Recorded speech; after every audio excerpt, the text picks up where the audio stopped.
जय हिंद बच्चों, मैं आपका अपना फिजिक्स टीचर आपके बीच जैसा कि हर बार की तरह आपके बीच आ गया हूं फिर से नई ऊर्जा के साथ नया वीडियो लेकर। और आपका green world publication YouTube channel में आपका स्वागत है बच्चों।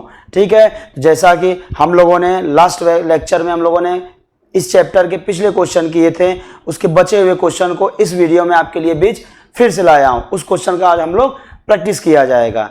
ठीक है, लेकिन हाँ, जैसा कि हर बार मैं बोलता हूं, स्टार्ट करने के पहले आप हमारे चैनल को green world publication YouTube channel को लाइक, सब्सक्राइब और शेयर जरूर करें बच्चों। तो चलिए आइए स्टार्ट करते हैं हम लोग। ठीक है, हम लोग क्या कर रहे थे कि चैप्टर 2 का फिजिक्स चैप्टर 2 में लघु उत्तरीय प्रश्न हम लोग सॉल्व कर रहे थे। क्लियर है, जो कि 2 अंक के प्रश्न होते हैं। हम लोगों ने कुछ कल पिछले वीडियो में हम लोगों ने सॉल्व किया था कुछ क्वेश्चन, बचे हुए क्वेश्चन आज हम लोग डिस्कस करते हैं। ठीक है, तो चलिए आइए स्टार्ट किया जाए हर बार की तरह एनर्जी के साथ। आइए दोस्तों, चलिए क्वेश्चन क्या दिया हुआ है।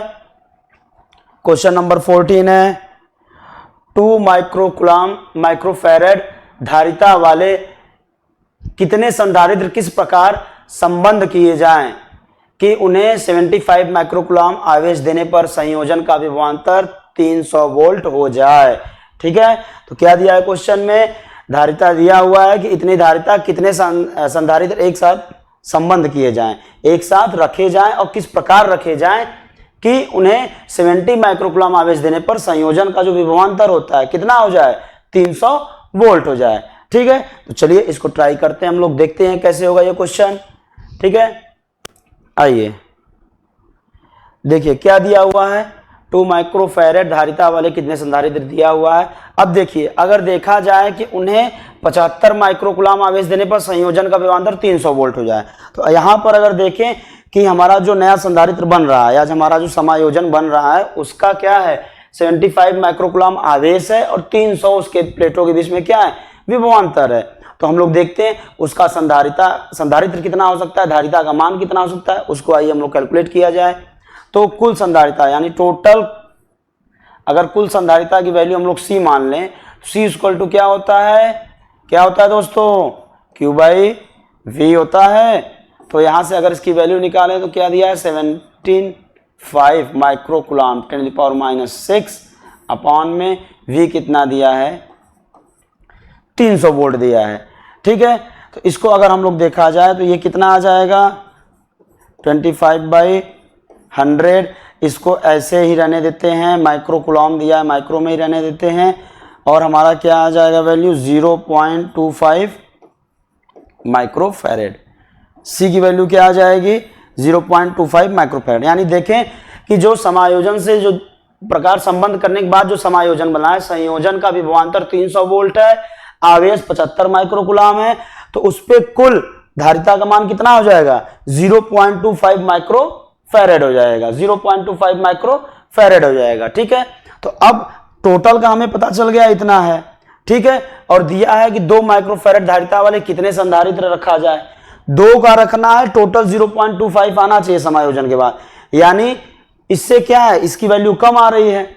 चलिए आइए देखते हैं हम लोग इसको कैसे किया जाएगा। पहले देखा जाए कि कितने लगाने पड़ेंगे, कितने संधारित्र लगाने पड़ेंगे।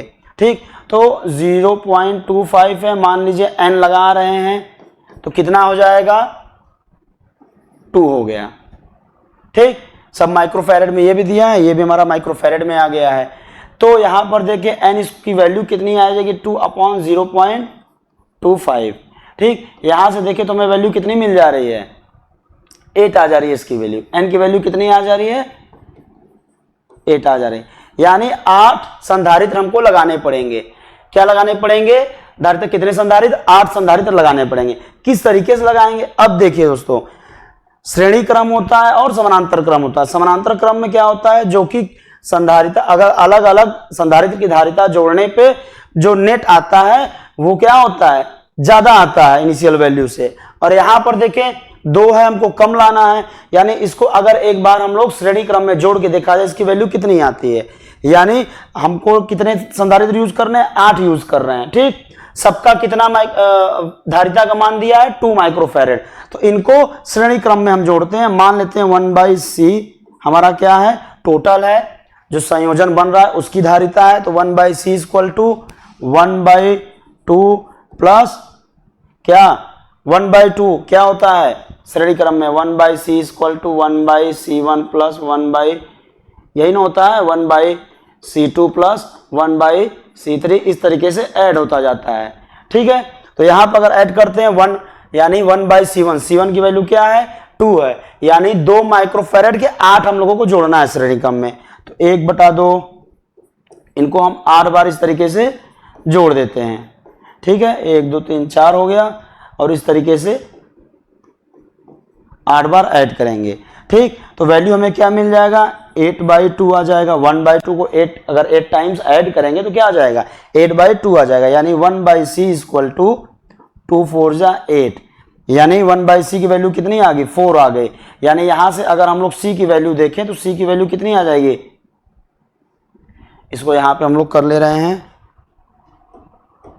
ठीक है, यानी 1/c इक्वल टू क्या आ गया 4 आ गया, तो c की वैल्यू कितना आ जाएगी 1/4, जो कि क्या हो जाएगा 0.25 माइक्रोफैरड।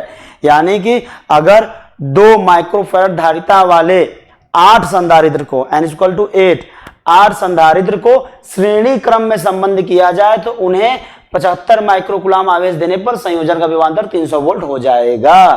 ठीक है, आया समझ में दोस्तों। ठीक है, एक बार इसको देख लीजिए। यहां से हम लोगों ने किया पहले संयोजन के बाद जो संधारित्र बना उसका निकाल लिया हम लोग, क्या धारिता हमको मिल गई। ठीक, अब धारिता मिलने के बाद मैंने क्या किया कि 2 माइक्रोफैरड वाले किस प्रकार से जोड़ा जाए, तो इनकी वैल्यू जो आ रही है 2 माइक्रोफैरड के, इनको जोड़ के संयोजन इस तरीके से बनाना है कि 0.25 आए, भाई में श्रेणी क्रम में रखना पड़ेगा। ठीक है, तो इस तरीके से पहले चेक कर लेंगे कितने लगाने जाएं, तो इस तरीके से चेक कर लेंगे 8 लगाए जाएंगे, यानी 8 संधारित्र की जरूरत पड़ेगी। 8 हो गई, किस प्रकार से लगाए गए हैं श्रेणी क्रम में लगाए गए हैं। ठीक है, श्रेणी क्रम में लगा देंगे इस तरीके से, तो इसकी वैल्यू हमको मिल जाएगी। ठीक है, यानी n इक्वल टू 8 हो जाएगा। 8 संधारित्र हमारे लगेंगे, किस प्रकार लगेंगे श्रेणी क्रम में लगेंगे, यानी सीरीज में कनेक्शन रहेगा हमारा।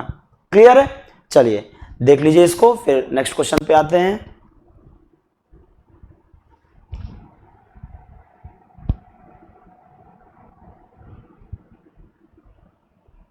चलिए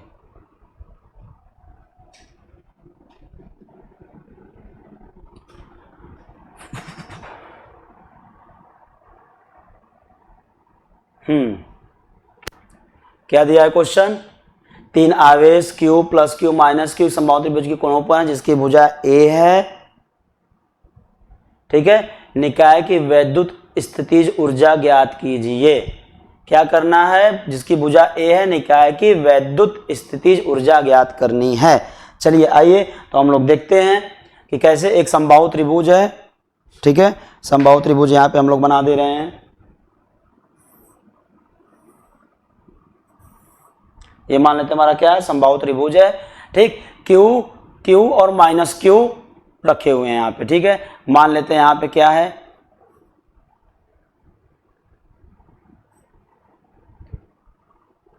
प्लस Q, एक यहाँ पे प्लस Q हो गया, एक यहाँ पे प्लस Q हो गया, और यहाँ पे क्या हो गया माइनस Q हो गया।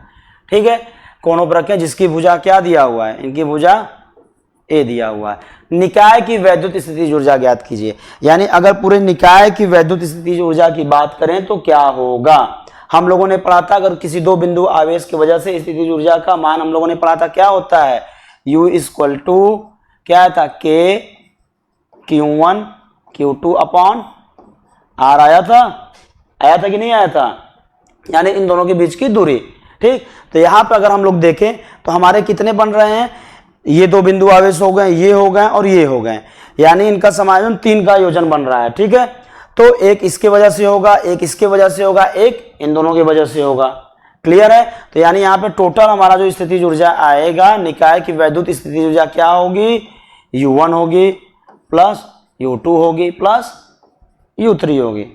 होगा कि नहीं होगा, हमारे 3 निकाय बन रहे हैं, ये और ये। ठीक है, तो एक बार इन दोनों की वजह से निकाल लेंगे, एक बार इन दोनों की वजह से निकाल लेंगे, और एक बार इन दोनों की वजह से निकाल लेंगे। जो वैल्यू आएगी तीनों को ऐड कर देंगे, हमारी क्या हो जाएगी कुल स्थितिज ऊर्जा हो जाएगी निकाय की। तो चलिए आइए देखते हैं। अगर हम लोग यहाँ U इक्वल टू ठीक। u1 की बात करें, इसको हम लोग मान लेते हैं 1 हो गया, ये 2 हो गया और इसको हम लोग 3 मान लेते हैं। क्लियर है। तो अब देखिए अगर इसकी बात करें हम लोग u इक्वल टू u1 की, तो क्या हो जाएगा, k हो गया प्लस q है तो क्या हो जाएगा q स्क्वायर अपॉन में क्या हो जाएगा अपॉन में क्या हो जाएगा a दिया हुआ है, इन दोनों के बीच की दूरी कितनी है, a है, भुजा a है तो a हो गया हमारा, प्लस दूसरे को ऐड करें इन दोनों को तो क्या हो जाएगा माइनस में आ जाएगा, प्लस माइनस क्या हो गया, प्लस q है और माइनस q है तो क्या हो जाएगा माइनस q स्क्वायर हो गया। यानी इसकी वैल्यू हमें क्या मिल जाएगी, minus of k q square upon a हो जाएगा। क्लियर है। तीसरे की बात करें इन दोनों की, तो इसमें भी क्या आ जाएगा, यही वैल्यू आ जाएगा, क्या आ जाएगा minus k q square upon a। ठीक है। अब इसको आगे हम लोग सॉल्व किया जाए तो क्या हो जाएगा, यहाँ पे k q square upon a, k q square upon a cut जाएगा और बचेगा क्या, क्या आ जाएगा minus k q square upon a। यानी इसको हम लोग क्या लिख सकते हैं, 1 माइनस आएगा 1 upon 4 pi epsilon not q square upon a। ये हमें क्या मिल जाएगा, निकाय की कुल स्थितिज ऊर्जा मिल जाएगी। यही रहेगा ना भाई, 3 संयोजन बन रहे हैं, तीनों का हम लोग क्या कर देंगे, ये दोनों बिंदु आवेश, ये दोनों बिंदु आवेश, ये दोनों बिंदु आवेश, इन तीनों को हम लोग क्या कर देंगे, ऐड कर देंगे। अब ऐड कर देंगे तो ये हो गया हमारा इसकी वजह से, ये इसकी वजह से, ये इसकी वजह से हो गया।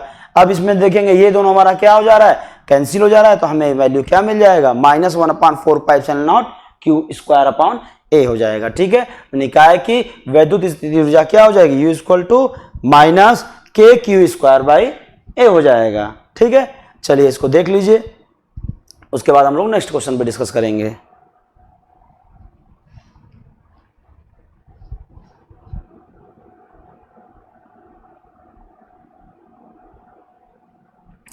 चलिए आइए, कोई क्वेरी होती है तो कमेंट बॉक्स में मेंशन जरूर करिएगा, उसको सॉल्यूशन आप तक जल्द से जल्द पहुंचाया जाएगा। चलिए आइए नेक्स्ट क्वेश्चन पे चलते हैं, क्या है,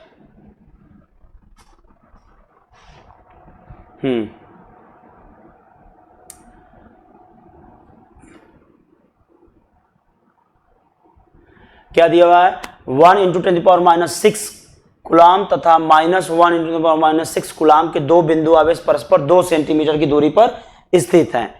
वैद्युत द्विध्रुव इतना वोल्टमीटर के एक समान वैद्युत क्षेत्र में स्थित है।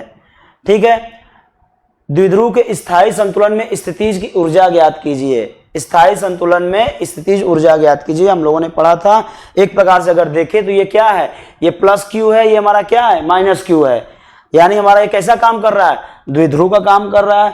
वैद्युत द्विध्रुव है तो वैद्युत द्विध्रुव के केस में हम लोगों ने पढ़ा था कि जो स्थितिज ऊर्जा होती है संतुलन के केस में क्या होती है, संतुलन के केस इन द सेंस क्या हो गया, हमारा इलेक्ट्रिक फील्ड के डायरेक्शन में क्या रहना चाहिए प्लस क्यू, अगर ये माइनस क्यू है इस डायरेक्शन में हमारा क्या है इलेक्ट्रिक फील्ड है, तो इसे भी इसी के डायरेक्शन में रहना चाहिए। यानी थीटा की वैल्यू क्या रहना चाहिए, 0 रहना चाहिए। थीटा अगर हम लोग 0 रख देते तो हमें यू की वैल्यू क्या मिल जाती थी, माइनस पीई कॉस थीटा होता था कि नहीं, यानी माइनस पी इंटू ई मिल जाएगा। क्या मिल जाएगा, माइनस पी। ये किसके केस में था, संतुलन के केस में। यानी बैलेंस के केस में हम क्या यूज करेंगे, u equal to minus PE use करेंगे। पी हमारा क्या हो जाएगा, वैद्युत द्विध्रुव आघूर्ण हो जाएगा, जिसकी वैल्यू हम लोग यहां से निकालेंगे और ई की वैल्यू यहां पर ये दिया हुआ है। ठीक है। और इस फॉर्मूले में हम लोग पुट करेंगे, जिससे हम लोगों को आंसर मिल जाएगा। ठीक है। तो आइए इसको हम लोग देखते हैं, सॉल्व किया जाए। इसको क्या दिया है यहां पर, इसको मैं रफ कर दे रहा हूं, आप लोगों को समझाने के लिए बताया था। हाँ, यानी बैलेंस के संतुलन के केस में क्या होता है, u इक्वल टू क्या हो गया माइनस पी इंटू ई हो गया। ठीक। यहां पर हम लोग देखें, अगर p इक्वल टू क्या होता है 2ql होता है, या इसको इस तरीके से लिखते हैं q इंटू 2l लिख देते हैं। 2l होता क्या है, इस पे कंफ्यूज ना होइएगा।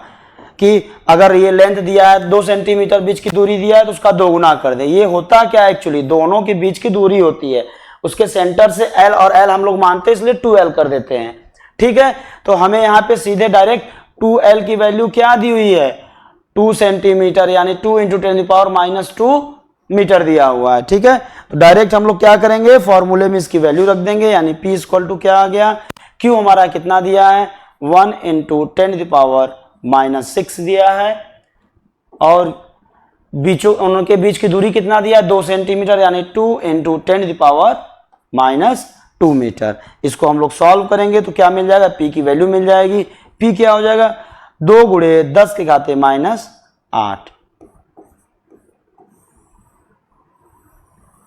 ठीक, और यूनिट क्या हो जाएगा इसका, कूलाम मीटर हो जाएगा।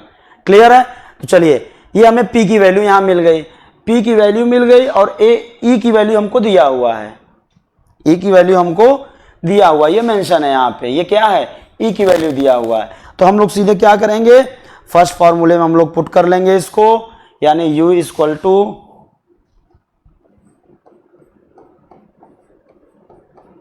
इसमें पुट कर लेंगे तो क्या मिल जाएगा हमको, माइनस P की वैल्यू कितना दिया है 2 × 10⁻⁸ इंटू E की वैल्यू किया दिया है 1 × 10⁵ यानी 1 × 10⁵5। अब इसको सॉल्व करेंगे तो हमें क्या मिल जाएगा, 2 × 10⁻⁻8 + 5 करेंगे तो क्या मिल जाएगा हमको -3, यानी U = मिल जाएगा 2 × 10⁻³ क्या मिल जाएगा, यूनिट क्या होगा, जूल। क्या हो जाएगा, जूल हो जाएगा। ठीक है, तो इसको इस तरीके से हम लोग सॉल्व करेंगे। यहां पर इसको देख लीजिए कैसे सॉल्व करना है, वैल्यू हमको दिया हुआ है, स्थायी संतुलन में ये वाला केस लगाते हैं हम लोग, ये हमेशा माइंड में याद रखिएगा, U = -PE। क्लियर है, P की वैल्यू यहां से कैलकुलेट कर लेंगे, E की वैल्यू हमको दिया हुआ है और यहां पर हम लोग पुट करेंगे तो ये हमें क्या आंसर मिल जाएगा, -2 × 10⁻³ जूल आ जाएगा। क्लियर है, चलिए इसको देख लीजिए। उसके बाद नेक्स्ट क्वेश्चन पे आते हैं हम लोग।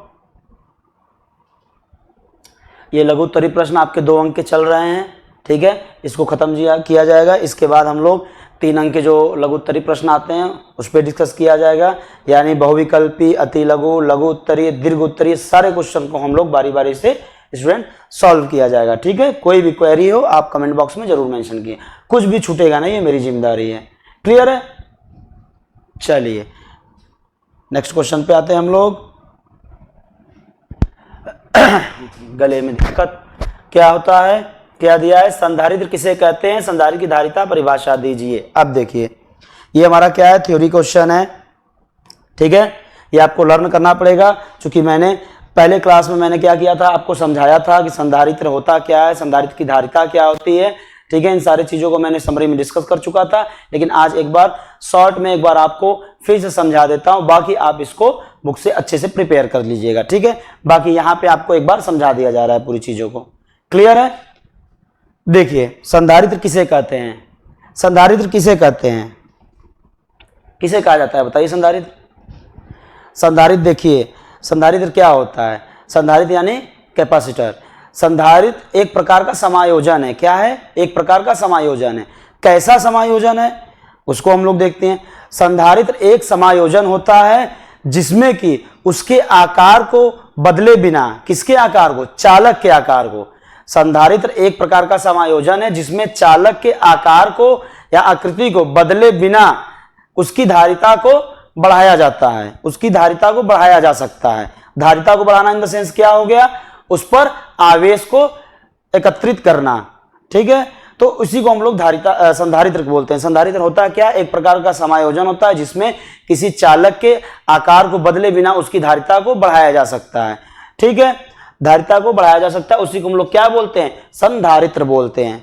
ठीक है, अब देखिए मतलब मैंने बोला क्या कि किसे कहते हैं, उसकी धारिता को बढ़ाया जाता है चालक की आकृति को बदले बिना। यानी धारिता अगर उसकी बढ़ रही है, उसकी धारिता बढ़ रही है तो क्या होगा, देखिए हम लोगों ने क्या पढ़ा था, C directly proportional to Q। धारिता बढ़ रही है यानी क्या हो रहा है, उस पे आवेश क्या हो रहे हैं, ढेर सारे आवेश को एकत्रित किया जा सकता है, यानी उस पे आवेश की मात्रा को बढ़ाया जा सकता है उसकी आकृति को बदले बिना, ऐसा समायोजन होता है ये। ठीक है, तो अगर Q की वैल्यू बढ़ेगी तो Q की वैल्यू को बढ़ने से क्या होगा, इसका पावर बढ़ेगा, यानी इसकी धारिता को हम लोग क्या कर रहे हैं, बढ़ा दे रहे हैं, यानी इस पे आवेश, इसकी ऊर्जा को भी बढ़ा रहे हैं। आवेश ज्यादा एकत्रित हो रहा है, यानी क्या हो रहा है, एनर्जी इसमें ज्यादा स्टोर होगी। क्या होगी भाई, हम लोग आवेश देते हैं, उसी को बता देना, आवेश देने में जो कार्य होता है वही इसमें स्थितिज ऊर्जा के रूप में संचित हो जाता है। तो आवेश ज्यादा हो रहा है, ठीक, तो आवेश इस पे ज्यादा एकत्रित हो रहे हैं, तो क्या होगा, इसमें स्थितिज ऊर्जा इसकी बढ़ती जाएगी। यानी होता क्या, इसको एक प्रकार से हम लोग क्या बोलते हैं, एनर्जी स्टोरेज डिवाइस भी बोलते हैं, जो क्या करता है, ऊर्जा को संग्रहित करता है। ठीक है, ऊर्जा संग्रह डिवाइस है एक प्रकार से ये। ठीक है, तो इसको आप लोग देख लीजिएगा, संधारित्र किसे कहते हैं, ये चीज समझ लीजिएगा। और संधारित्र की धारिता की परिभाषा क्या होती है, धारिता क्या होता है, संधारित्र की धारिता क्या होती है, सी को हम लोग क्या बोलते हैं, धारिता बोलते हैं संधारित्र की। सी इक्वल टू क्या होता है, Q अपॉन V होता है, यानी किसी प्लेट की जो धारिता होती है उस पे दिए गए आवेश तथा उससे उत्पन्न प्लेटों के बीच विभवांतर के अनुपात को हम लोग क्या बोलते हैं, धारिता बोलते हैं। यानी कोई प्लेट है, ठीक है, इस पे हम लोग क्या किए हैं, उस पे दिए गए आवेश, इस पे हम लोग आवेश देते हैं, ठीक है, तो इसकी वजह से क्या होता है, इसमें एक विभव उत्पन्न होता है। तो इन दोनों के अनुपात को क्या बोलते हैं हम लोग, प्लेटों के बीच धारिता बोला जाता है। ठीक है, ये हो गया आपके संधारित्र की धारिता। डायग्राम बना दीजिएगा और इस तरीके से आप उसको लिख दीजिएगा। क्लियर है, संधारित्र किसे कहते हैं, संधारित्र की धारिता, ये दोनों चीजें क्लियर है यहाँ पे। ठीक है, इसको आप लोग एक बार रिवाइज कर लीजिएगा और डायग्राम बना के इस तरीके से आप लोग इसको 2 अंक में 1 से 1.25 पेज में आराम से अच्छे से कर सकते हैं। क्लियर है, चलिए आते हैं 17 क्वेश्चन हो गया हम लोगों का। अब आते हैं हम लोग किस क्वेश्चन पे, 18 पे।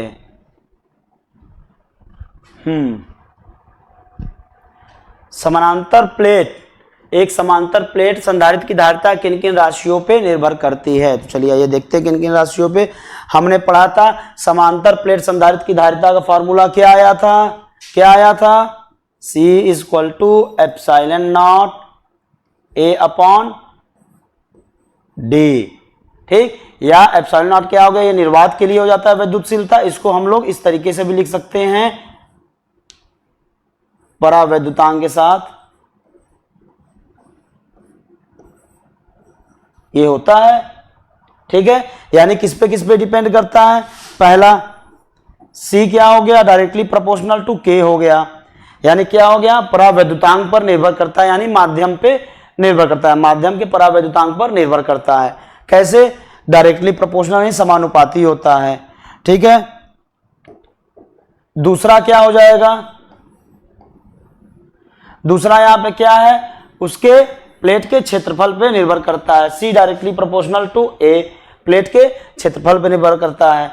तीसरा क्या हो जाएगा, उनके बीच की दूरी के व्युत्क्रमानुपाती होता है, यानी इनवर्सल प्रोपोर्शनल होता है प्लेटों के बीच की दूरी के।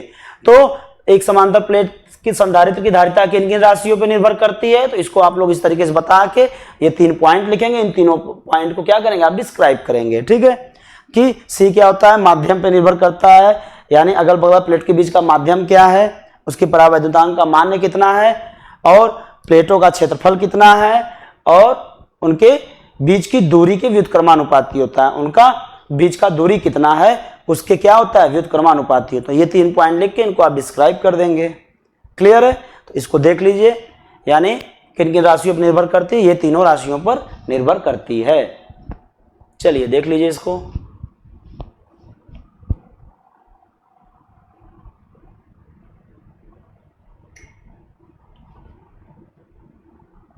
ठीक है, आइए नेक्स्ट क्वेश्चन पे चलते हैं।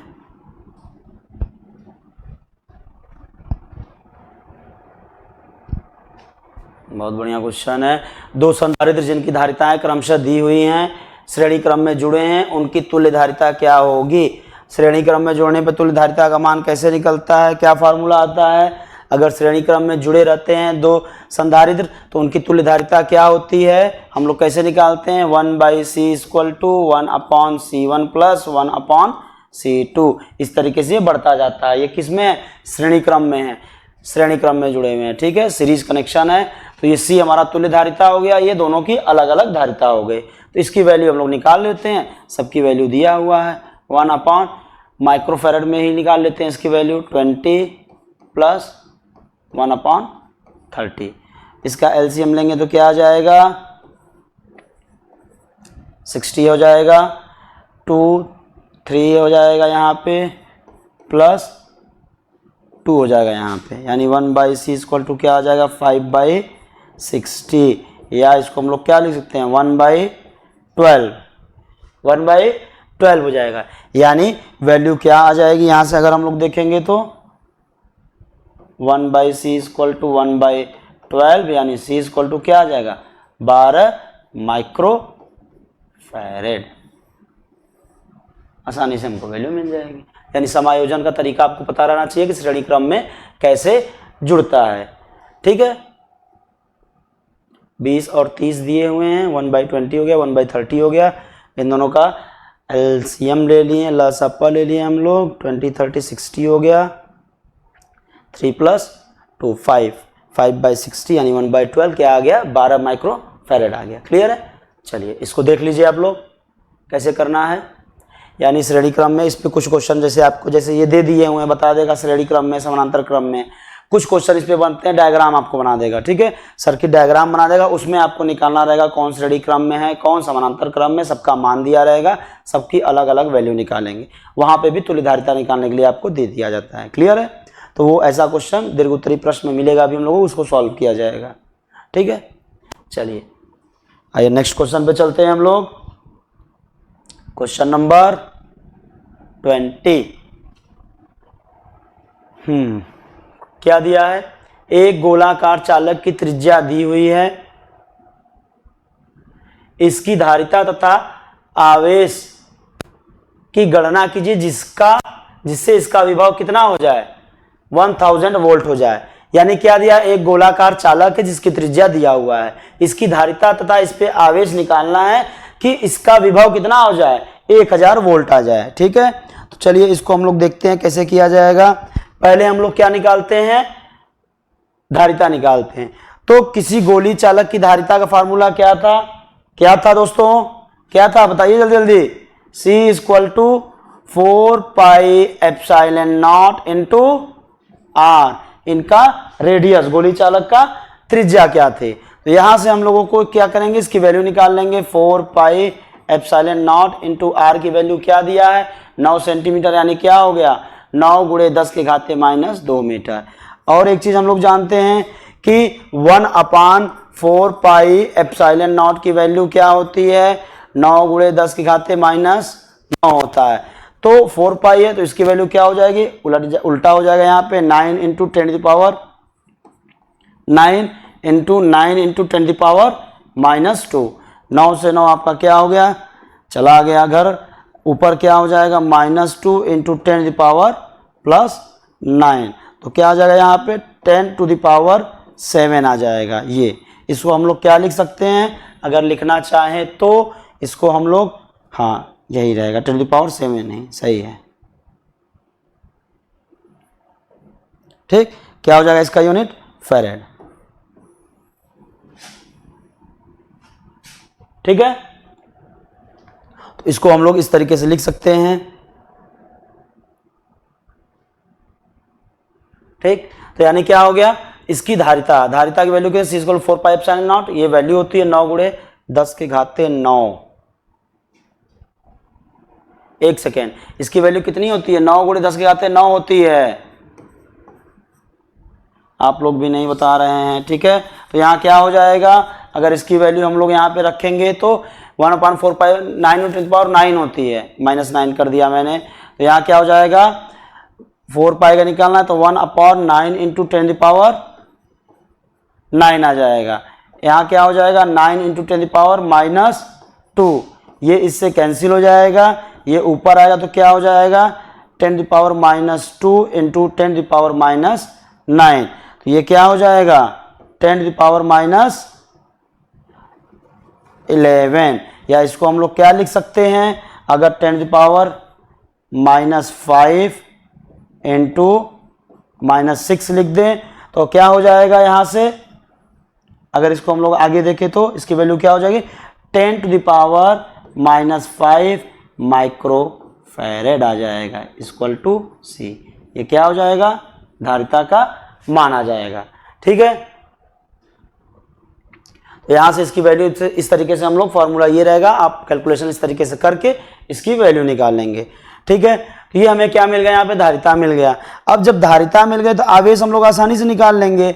आवेश का फॉर्मूला क्या होता है, C equal to Q upon V होता है। Q इक्वल टू क्या हो जाएगा, C इंटू V। C आपको मिल गया कितना, 10⁻⁻11 है। ठीक, इंटू क्या हो जाएगा, ये 9 था, ऊपर -9 हो गया, -9 -2 -11 हो गया। ठीक है, इंटू ये क्या था, 10 के घाते 3 है। ठीक, इसको हम लोग सॉल्व करेंगे तो क्या आ जाएगा, 10⁻⁻8 आ जाएगा। क्या आ जाएगा, 10⁻⁻8 आ जाएगा।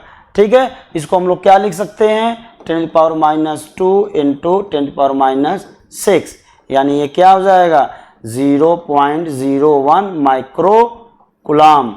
किसकी वैल्यू हो जाएगी, Q की वैल्यू हो जाएगी। ठीक है, 10⁻2 को 0.01 लिख देंगे, 10⁻6 को माइक्रो लिख देंगे, क्या हो जाएगा, ये 0.01 माइक्रो कूलम आ जाएगा। ठीक है, तो इस तरीके से हम लोग इसको सॉल्व करेंगे। देख लीजिए इसको एक बार।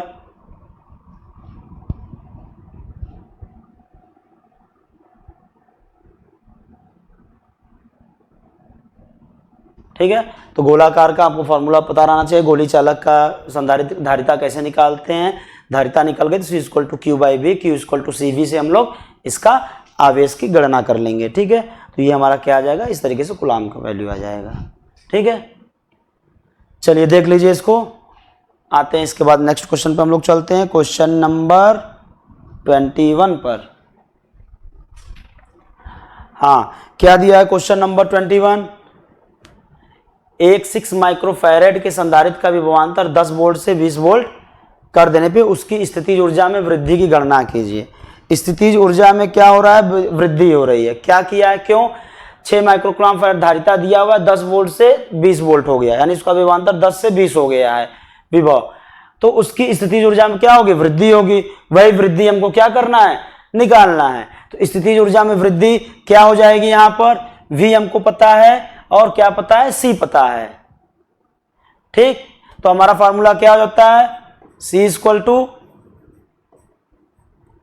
या अगर इस तरीके से देखिए U इक्वल टू क्या होता है, Q इंटू V होता है। स्थितिज ऊर्जा पूछा है ना, तो स्थितिज ऊर्जा के लिए क्या फॉर्मूला हो जाएगा, U equal to half CV square. ठीक, वृद्धि गणना पूछा है, वृद्धि यानी फाइनल माइनस इनिशियल, तभी तो पता चलेगा कितना बड़ा, जैसे 10 से 20 हो गया, कोई चीज है मान लीजिए 50 से 100 हो गया। ठीक, उसमें वृद्धि निकालना, 100 माइनस 50 कर देंगे, 50 की में वृद्धि हुई है, तो क्या हो जाएगा, अगर मान लेते हैं U1 है, ठीक, और U2 है, तो वृद्धि कितना हो जाएगा, डेल्टा U कितना हो जाएगा, U2 माइनस U1, यानी यही हमारी क्या हो जाएगी, वृद्धि हो जाएगी। तो U2 माइनस U1 अगर करेंगे तो क्या हो जाएगा, हाफ। ठीक, संधारित्र क्या है, विभवांतर इतना दिया हुआ है, यानी इनकी धारिता सेम है, तो क्या हो जाएगा, हाफ C V2 का square minus half C V1 का स्क्वायर। क्लियर है, तो यहां से अगर इसको हम लोग सॉल्व करेंगे तो देखेंगे क्या आ जाएगा, हमको हाफ C कॉमन लेते हैं, या सीधे हम लोग पूरी वैल्यू रख के इसको सॉल्व कर लेते हैं। क्या आ जाएगा, 1/2, C कितना दिया है, माइक्रोफैरेड है, कितना 6 है, माइक्रोफैरेड है, 10⁻⁻6 हो गया, और वोल्टेज कितना दिया है, तो 400 हो जाएगा, इंटू 20 का square minus 1/2 into 6 into 10⁻6 into 10 का स्क्वायर। ठीक है, तो यहाँ से अगर हम लोग सॉल्व करेंगे तो हमें क्या मिल जाएगा, देखेंगे अगर इसको सॉल्व करते हैं, यानी 1/2 इंटू 6 इंटू 10⁻6 अगर हम लोग बाहर निकाल लें तो अंदर क्या आ जाएगा हमारा, 400 माइनस 100, यानी क्या हो जाएगा, इसकी वैल्यू क्या हो जाएगी, इसकी वैल्यू हमारी किसकी हो जाएगी, 300 हो जाएगी। यानी क्या आ जाएगा, 300 क्या हो जाएगा, 1/2, या इसको लिख दें 3 गुणे 10 के घाते -6 गुणे 300, यानी क्या हो जाएगा यहाँ से 6। ठीक है, ये हो जाएगा। यानी इसको और सॉल्व करें तो हमारी क्या वैल्यू आ जाएगी, 9 × 10⁻, ये 2 है, ये -6 है, -6 + 2 क्या हो जाएगा, -4, ये क्या हो जाएगा वैल्यू, जूल आ जाएगा। ये हमारा क्या हो जाएगा, डेल्टा यू हो जाएगा, डेल्टा यू हो जाएगा। दिखाई दे रहा है आप लोगों को? ठीक है, इसकी वैल्यू क्या आ जाएगी, 9 × 10⁻⁴ जूल हो जाएगा डेल्टा यू की वैल्यू। तो इस तरीके से हम लोग स्थितिज ऊर्जा में वृद्धि निकालते हैं। यानी U1 और U2 दिया हुआ है तो डेल्टा यू U2 - U1 हो जाएगा। संधारित्र का विभवांतर 10 से 20 हो जा रहा है, तो इसको इस तरीके से हम लोग सॉल्व कर लेंगे। ठीक है, चलिए देख लीजिए इसको।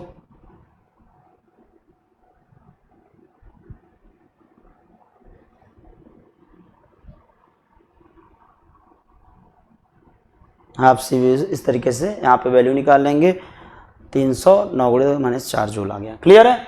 चलिए देख लीजिए इसको। फिर नेक्स्ट क्वेश्चन पे आते हैं 22 पर। इसको खत्म किया जाए आज लघु उत्तरीय प्रश्न को। चलिए आते हैं नेक्स्ट क्वेश्चन पे 22 पर। विमा लिखिए। इसकी क्या लिखना है, विमा लिखना है। अब देखिए विमा लिखने के लिए आप परेशान हो जाएंगे, या तो आप सोचेंगे कि ε0 का भी हम लोग निकालें, इसका भी निकालें और इसका भी निकालें, तब हम लोग लिख पाएंगे। उससे अच्छा आपको ये पता रहना चाहिए ये किसका फार्मूला है, किसका फार्मूला उस दिन मैंने बताया था, जल्दी बताइए।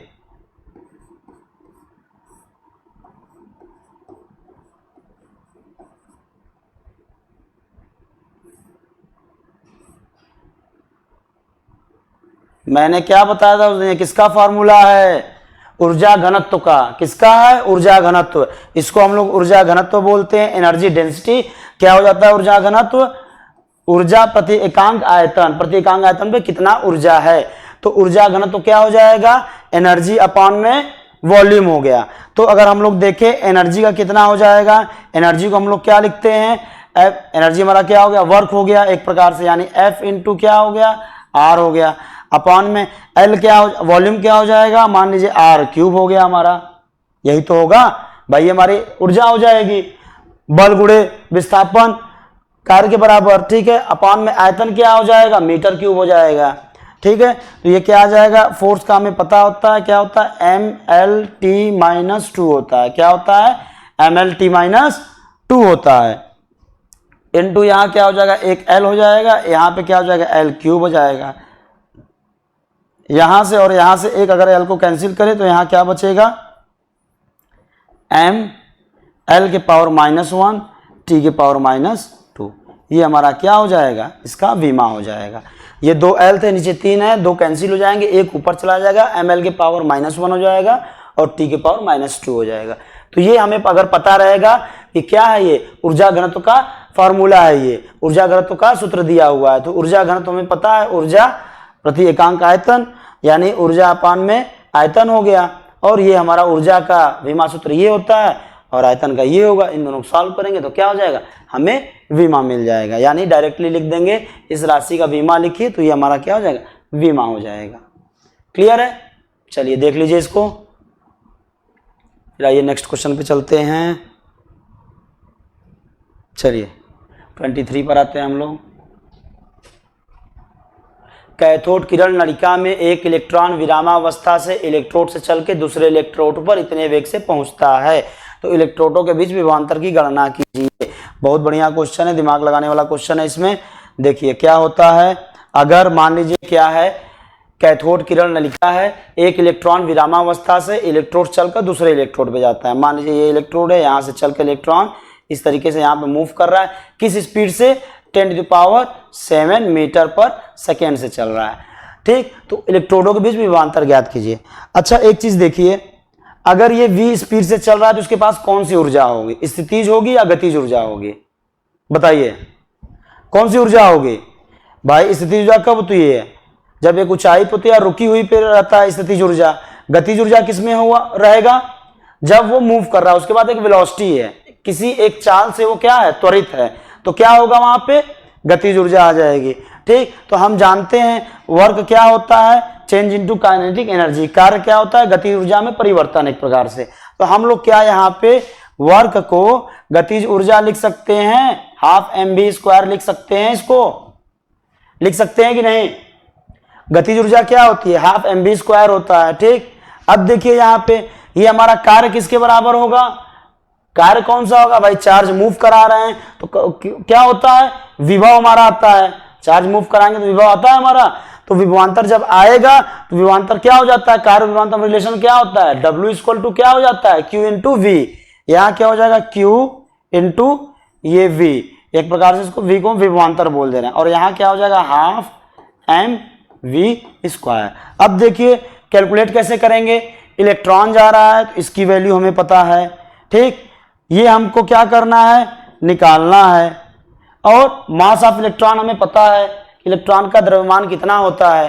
ठीक, v की वैल्यू हमको दिया हुआ है, तो इसको अगर हम लोग वैल्यू पुट करेंगे तो हमें विभवांतर की गणना कीजिए, विभवांतर आसानी से मिल जाएगा। ठीक है, तो ये आपका होमवर्क रहेगा, इसको आप लोग सॉल्व करेंगे और कमेंट बॉक्स में इसका आंसर जरूर मेंशन करेंगे। उसको मैं चेक करूंगा कि किन लोगों ने इसका आंसर सही दिया है, कितने लोगों ने सही उत्तर दिया है इसका। ठीक है, तो ये आपका क्या रहेगा? होमवर्क रहेगा। सारी चीजें मैंने बता दिया है कि क्या हो जाएगा, कैसे इसको हम लोग सॉल्व करेंगे। गतिज ऊर्जा यहाँ हो जाएगी, गतिज ऊर्जा वर्क कार्य के बराबर हो जाएगी, वही उसमें ऊर्जा के रूप में संचित रहेगी। ठीक, तो गतिज ऊर्जा क्या हो जाएगा? Half mv² equal to Q into V। यहाँ से V हमारा क्या है? विभवांतर, इसकी वैल्यू निकालना है। स्मॉल v हमारी स्पीड या वेलोसिटी दी हुई है मीटर पर सेकेंड के वेग से, वेग हमारा दिया हुआ है। ठीक है, यहाँ से इसको हम लोग सॉल्व कर लेंगे। क्लियर है? तो इसको जरूर से कमेंट बॉक्स में आप लोग मेंशन करेंगे दोस्तों। चलिए आइए हम लोग नेक्स्ट क्वेश्चन पे चलते हैं।